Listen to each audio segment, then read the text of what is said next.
esse texto que é o chamado Informe ao Relatório Lalonde. E que a conclusão desse relatório é muito interessante. Para nós hoje pode parecer óbvia, mas na época foi uma coisa que causou muito impacto. Que, apesar de que a gente sempre pensa que quanto a gente organizar melhor a assistência à saúde, melhor vai ser a saúde das pessoas. No relatório da Lalonde, o grupo que estudou uma série de doenças chamou a atenção que existem outros fatores que influenciam a saúde, e que eles dividiram na época em 4. Incluíram a biologia humana, aquilo que o ser humano traz consigo mesmo, as influências do meio ambiente e os hábitos e o estilo de vida. Fizeram uma conta, né, de o que estaria mais influenciando. E claro que a conta é questionável, mas a conclusão é que dos 4, o estilo de vida era mais importante. E a conclusão do relatório Lalonde, ao contrário da encomenda, foi: ministro, não invista tudo em melhorar os serviços de assistência. Invista na mudança dos hábitos e do estilo de vida, né? E aí nós vamos, né? Quem nunca fumou, quem tem um índice de massa corpórea abaixo de 30, quem caminha 5 vezes por semana e quem tem uma alimentação saudável não fica diabético, né? Diabetes tipo 2 não aparece, né? Existe uma série de, apesar de haver uma predisposição genética evidente para essa síndrome. Então, eu chamo isso, eu cito o relatório Lalonde para dizer que hoje nós estamos na discussão da saúde e da doença na fase da multicausalidade. Quer dizer, o quanto você é saudável, o quanto você é doente, depende de uma interação complexa, de uma série de fatores, que vão desde fatores genéticos até o estilo de vida, né? E que a formação dos profissionais de saúde deve levar isso em conta, não é?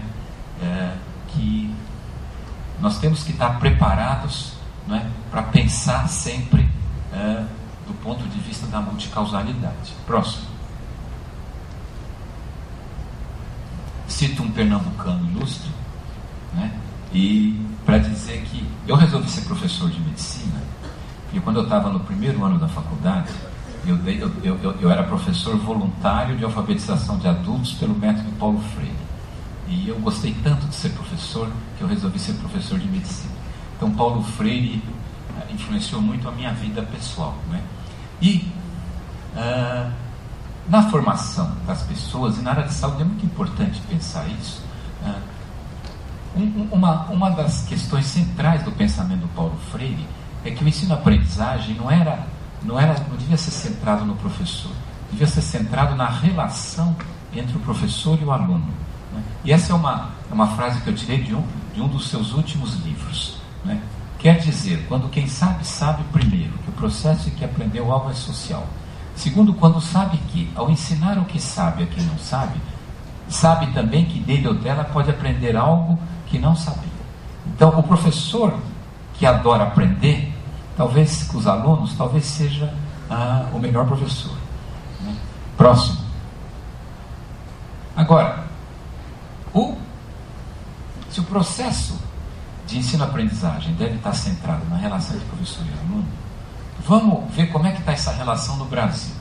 Esse são alguns resultados de um trabalho liderado pela Patrícia Tempsky sobre qualidade de vida de estudante de medicina, e que nós entrevistamos 800 estudantes de medicina do Brasil inteiro no ano de 2004, né? E aqui tem o resultado de duas afirmativas. Meu curso de medicina corresponde às minhas expectativas. Concordo totalmente, concordo, sou indiferente, discordo totalmente. Somamos concordo com concordo totalmente, dá 38%. E 38% dos alunos só estavam satisfeitos com o seu curso, né? Não havia diferenças importantes entre homens e mulheres, entre alunos do primeiro, segundo, terceiro, quarto, quinto, sexto, e não havia diferenças regionais importantes. Próximo. Próximo. afirmação: os professores de medicina não têm, em geral, um bom relacionamento com os estudantes, né? Puxa, é essencial se eu lembrar do texto do Paulo Freire que eu citei, né? Aqui, a afirmação positiva é a negação: discordo totalmente, né? Dá mais ou menos uns 40%, né? Nesse caso, né, as alunas são um pouco mais satisfeitas com os professores, os alunos, mas a diferença não é significativa. Mas, de novo, não há uma diferença por ciclo do curso e nem uma diferença regional importante. Então, há que fazer mudanças nos cursos de medicina, né? Nós recebemos alunos com alto desempenho escolar e depois, quando a gente pergunta para eles o que eles acham do curso, eles dizem que o curso não está correspondendo às suas expectativas e que nós, professores, não temos uma relação sensacional com eles. Próximo. Vou falar um pouco agora usando uma outra forma de ver essa questão, que é a forma da arte, né? Vocês que estão entrando em curso de saúde talvez não conheçam esses três quadros que eu vou mostrar a seguir, que são quadros muito caros ou muito queridos por professores de medicina, porque eles expressam muito a relação profissional de saúde paciente ou pessoa doente, né? O primeiro, ele se chama Ciência e Caridade. Ele foi pintado por Pablo Picasso, um dos maiores gênios da pintura da história da humanidade, em 1897, quando ele tinha 16 anos, né? O que mostra já o gênio da pintura que ele era. Esse quadro está no Museu Picasso, né, em Barcelona, né? Uma mulher doente, um médico medindo o pulso, uma irmã de caridade oferecendo água. Ciência e caridade. Claro que uma obra de arte pode ter múltiplas interpretações, e eu não sou um especialista em arte para dizer o que ele pensou ao colocar a irmã de um lado e o médico do outro. Mas quando eu olho esse quadro, eu penso no desafio da formação das áreas de saúde, que é unir a ciência e a caridade, a técnica e o humanismo nas mesmas pessoas, né? Eu acho que seria esse um desafio. Próximo. O segundo quadro é um quadro mais dramático, né? É o Doutor, The Doctor, Samuel Luke Fields, também pintado na mesma época. Já era um pintor que estava na sua fase madura, e esse quadro foi encomendado para ele, está na Tate Gallery em Londres. E um pai, a mãe chorando na mesa, uma criança gravemente doente e o médico que não a abandonou, mas aparentemente perdeu a luta com a doença, né? Esse quadro, ele é muito forte, mas ele fica ainda mais forte quando a gente sabe a história desse quadro. Esse quadro foi uma homenagem que esse pintor fez ao médico do seu filho que morreu. Então, vocês imaginam, né, a força de uma relação médico-paciente, em que você perde o seu filho, mas mesmo assim você homenageia o seu médico. Então, próximo. E o último, não é um quadro tão bem pintado como os outros, é um quadro assim mais, de um pintor assim já não, como diria, a gente brincaria, top de linha, né? E esse quadro, ele está no saguão de entrada da biblioteca da Faculdade de Medicina da Harvard, né? Então, quando nos 3 anos que eu fiquei lá, sempre que eu ia à biblioteca, eu era obrigado a ver esse quadro, que ocupava uma parede inteira na entrada da biblioteca. Ele é da mesma época também, e ele retrata a primeira operação com anestesia pelo éter, que foi feita no Massachusetts General Hospital, em Boston, né? Então, por que eu trouxe esse quadro para completar o trio? Para dizer que é muito importante a relação que o profissional de saúde estabelece com o seu paciente.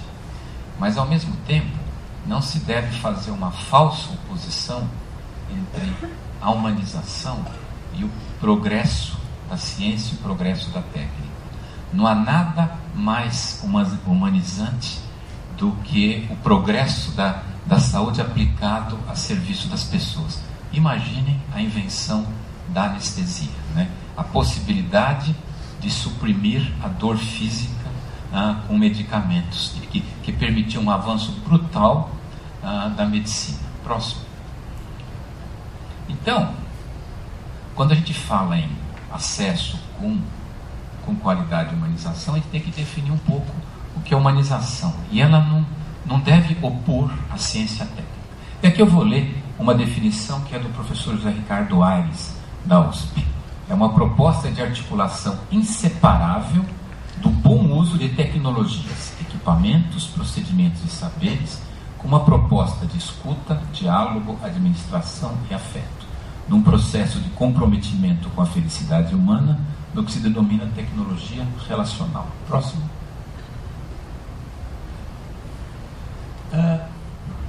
Quando a gente se forma numa área da saúde e a gente exerce a nossa profissão, nós temos que estar preparados e estar abertos às mudanças, a ser sensíveis, a mudar a forma da gente pensar, a forma da gente agir, em benefício dos nossos pacientes, né?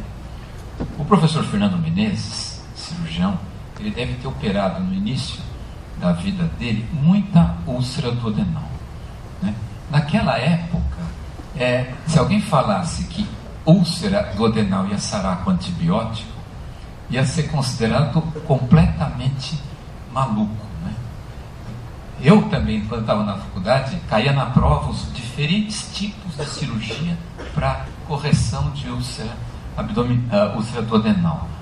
Vocês, no curso de medicina, vocês vão ter dificuldade em entrar numa cirurgia, né?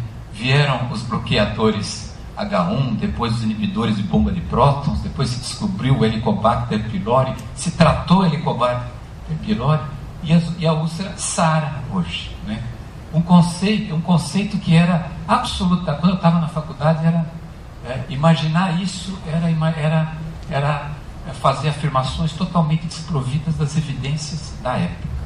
A gente tem que estar preparado para as mudanças. A gente tem que ser sensível às mudanças. E eu vou dar um exemplo do meu hospital, né? 1970, 41 anos atrás, né? O que o paciente assinava ao ser internado no hospital? Acreditem se quiserem, né? E talvez no Brasil inteiro era assim. Artigo 1º do termo de responsabilidade.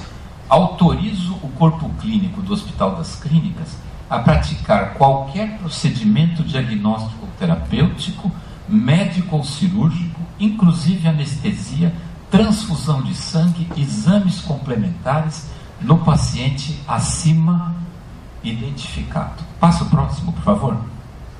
O que ele passou a assinar? O que ele assinava no ano 2000? No mesmo hospital, 30 anos depois. Artigo 4º. O médico informará o paciente de forma clara e em linguagem acessível sobre seu estado de saúde, diagnóstico, tratamento e evolução provável de sua doença. Os procedimentos diagnósticos e terapêuticos serão executados com a prévia concordância do paciente, após ter sido esclarecido quanto aos seus riscos e benefícios. Estamos falando de dois mundos diferentes, dois planetas diferentes, né? E isso aconteceu durante a vida profissional de muitas das pessoas aqui presentes, né? Então a gente às vezes não tem ideia de como a nossa área muda. E felizmente está mudando no sentido da proteção do paciente, da conquista da cidadania, da segurança do paciente. E isso é muito, muito positivo. Próximo. Quando eu falo que a formação tem que ter uma lógica, no Brasil, felizmente, nós temos uma lógica boa, uma orientação uma orientação geral adequada. Não é? Nós vamos completar 10 anos de diretrizes curriculares, não é? Que